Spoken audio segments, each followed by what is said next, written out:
नमस्कार, यूनिजवा देख रहे हैं आप। आपके साथ मैं हूं सुधांशु शेखर। आपको बता दें कि केबीसी में बिग बी अमिताभ बच्चन हर एपिसोड में कुछ ना कुछ अपने बारे में ऐसे किस्से सुनाते हैं जो दर्शक सुनना भी चाहते हैं और बहुत ज़्यादा पसंद भी करते हैं। आपको बता दें कि इस बार का केबीसी खास करके इसीलिए बहुत ज़्यादा सुर्खियों में बना हुआ है क्योंकि हर एपिसोड में कुछ ना कुछ अलग किस्से बिग बी अमिताभ बच्चन सुनाते हैं जो दर्शक सुनना चाहते हैं। जी हाँ, इस बार जो अपकमिंग एपिसोड है इसमें भी कुछ ऐसा ही देखने को मिला है। अपकमिंग एपिसोड में हॉट सीट पर जो है इस बार साइबर सिक्योरिटी सेल के सलाहकार आशुतोष माथुर और उनके साथ पारितोष गुप्ता पहुंचे हैं। दोनों का बिग बी अमिताभ बच्चन ने तालियों के साथ स्वागत किया। उनके साथ साथ वहां बैठे दर्शकों ने भी दोनों का ज़बरदस्त तरीके से स्वागत किया। उसके बाद तीनों की बातचीत होनी शुरू हो गई। बातचीत जब होने लगी तो फिर क्या था, उसके बाद तो बिग बी अमिताभ बच्चन कहाँ रुकने वाले थे। उन्हें तो अपने बारे में कुछ ऐसी कहानी सुनानी थी जिसे दर्शक बहुत ज़्यादा पसंद करते हैं और इस वजह से केबीसी 16 इस बार हर एपिसोड लाजवाब और जानदार हो रहा है।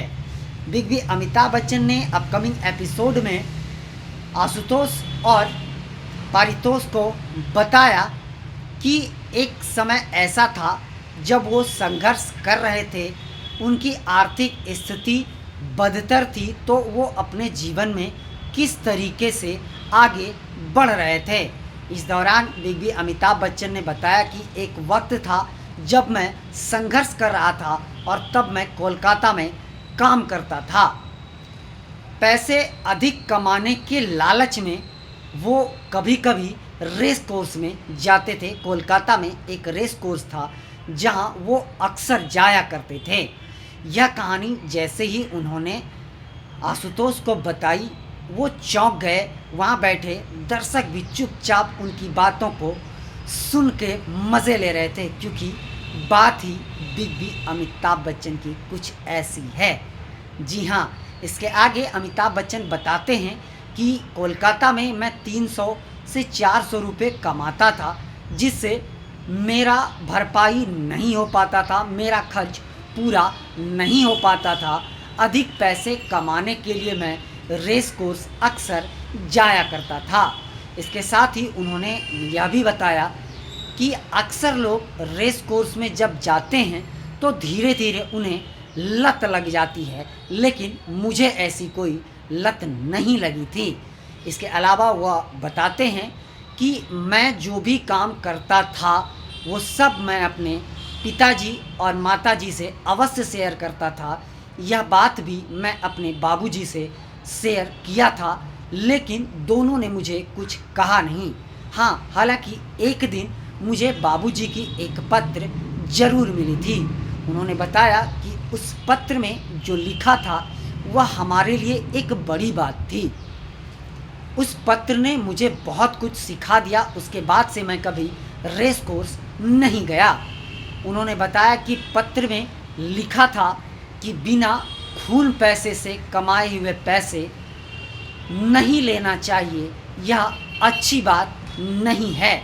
इसके बाद बिग बी बताते हैं कि उन्होंने सीधे तौर पर मुझे यही कहा था कि बिना खून पसीने के कमाए पैसे अच्छे नहीं होते हैं, वह कामयाबी की ओर नहीं ले जाता है, यह लालच है।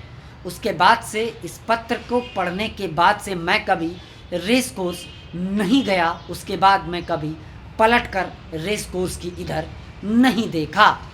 इसके बाद उन्होंने आशुतोष और पारितोष से कई कहानियाँ शेयर करी और वहाँ बैठे दर्शक भी उनकी बातों को सुनकर बहुत ज़्यादा लुत्फ़ उठा रहे थे, मज़े ले रहे थे। इसके बाद भी बिग बी अमिताभ बच्चन ने अपने बाबूजी की कही कई बातों को मंच से शेयर किया। यह बातें हर व्यक्ति के लिए शायद प्रेरणा स्रोत है कि उनके पिता बिग बी अमिताभ बच्चन के पिता हरिवंश राय बच्चन कितने महान व्यक्ति थे, कितने महान कवि थे। उनकी कविताओं से बहुत कुछ लोग सीखते थे।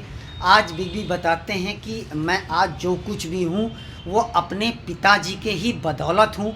उनसे मैंने बहुत कुछ सीखा है। ज़िंदगी में संघर्ष तो हर इंसान के आते जाते रहते हैं, लेकिन संघर्ष से कैसे लड़ना चाहिए ये मैंने अपने बाबूजी से सीखा है। बाबूजी के डांट से सीखा है, बाबूजी के चलते हुए कदमों से जो मैंने सीखा है उनके साथ, वही चीज़ आज मेरे जीवन में काम आ रहा है। इसके अलावा मैं आपको बता दूं कि अमिताभ बच्चन जिस मंच पर जाते हैं वो अपनी पिता हरिवंश राय बच्चन की कुछ न कुछ कविताओं के लाइंस ज़रूर सुनाते हैं। और वाकई उनके पिताजी की कहानी जो है, उनके पिताजी की कविताएं लाजवाब है, जानदार है, सीखने के लायक है। हर व्यक्ति को हरिवंश राय बच्चन की कविताएं पढ़नी चाहिए। उनकी कविताएं को पढ़ने से जीवन जो है वो कैसे जिया जाता है, संघर्षरत जीवन में कैसे आगे बढ़ा जा सकता है, यह सीखा जा सकता है। क्योंकि हरिवंश राय बच्चन देश और दुनिया के एक बहुत बड़े जाने माने कवि कहलाते थे। मैं आपको बता दूं कि इससे पहले पिछले हफ्ते जो है केबीसी में अमिताभ बच्चन के सामने हॉट सीट पर उनके पुत्र अभिषेक बच्चन पहुंचे थे, जिन्होंने अमिताभ बच्चन के बारे में मंच से ऐसे ऐसे खुलासे किए थे कि दर्शकों के हंसते हंसते लोटपोट हो गए थे। दर्शक वो बहुत ज़्यादा ही लुत्फ़ उठाया था। दर्शक भी उस एपिसोड का बहुत ज़्यादा आनंद उठाया था।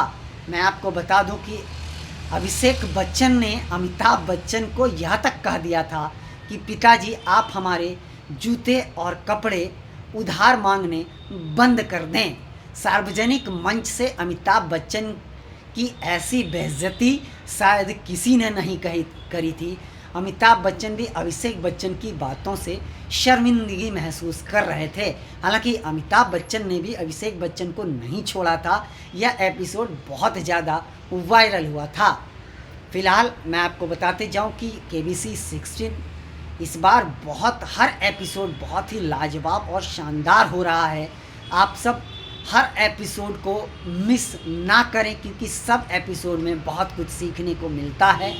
फ़िलहाल के लिए बस इतना ही। मुझे दीजिए इजाज़त। आप हमारे चैनल को लाइक, शेयर और सब्सक्राइब अवश्य कीजिए। हम अन्य खबरों के साथ भी आपके साथ रूबरू होते रहेंगे, और बिग बी की जो भी कहानी होगी जो वो सुनाते रह रहे हैं हर एपिसोड में, वह भी मैं आप सभी से शेयर करता रहूँगा। आप लुत्फ़ उठाते रहिए, मज़े लेते रहिए और प्यार बनाए रखिए, और आप अपना बहुत ज़्यादा ध्यान रखिए। शुक्रिया।